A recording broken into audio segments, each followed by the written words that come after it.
Hi, welcome. Thanks for tuning in to learn some Jewish wisdom with the Podcast Fellowship. Watching any video on this channel will make you eligible for a cash prize this week, even if it's an older video. All you got to do is watch the video, click the link below, fill out the form, and let us know what you learned, and you'll be entered into a raffle this week. Now let's dive in to 3 minutes of Jewish wisdom. Okay, Podcast Fellowship community, we are back. Mishna, hey, fifth Mishnah. This Mishnah can appear sexist on the surface, and oftentimes I get from people, Judaism is sexist, and how could you believe in such things? And it is literally the farthest thing from the truth. It is something that you'll see in a moment why it appears so on the surface, but really has a very deep and beautiful truth towards having great relationships. Just on that topic, Judaism has always been, I would say, the most progressive in terms of women's rights and celebrating the feminine, women's protecting women, certainly in marriages, women being able to have their own money and earn their own money, keep their own money in marriages going back thousands of years. Not that divorce is what is needed or wanted typically most of the time, but if it is needed, then it's in the Torah that a woman can file for that and force that if needed. A woman can say no to a second wife. We don't practice that anymore in Judaism, but back thousands of years ago, it was practiced, and it was the wife's decision.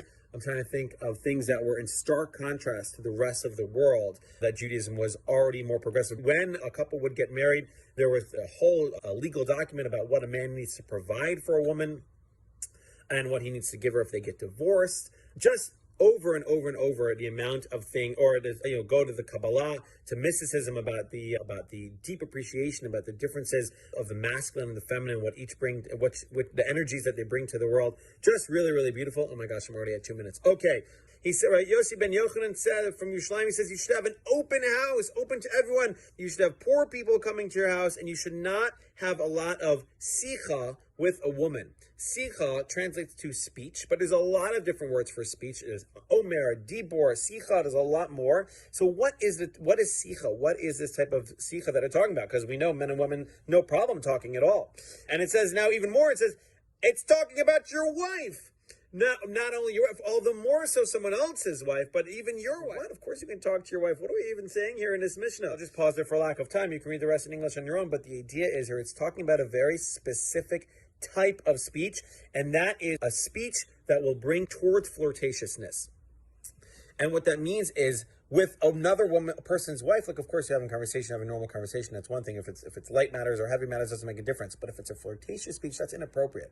Now, what about with your wife? Now, of course, with your wife or with a spouse, that's something that you should be doing. So it says here, you should be having it in the right amount of times, in the right amount of doses. It shouldn't be all the time. It shouldn't be all flirtatious. You should have real, meaningful conversations here and there. The type of flirtatious speech, however, should be limited to the right times. I kind of ran out of time on this one. It's a really beautiful, deep Mishnah. I hope you gained from it. That's 3.5 minutes. Thanks so much for watching. Reminder to let us know what you learned from this video in the link below and get entered into a raffle for a cash prize this week. Don't forget to like and subscribe. See you next week.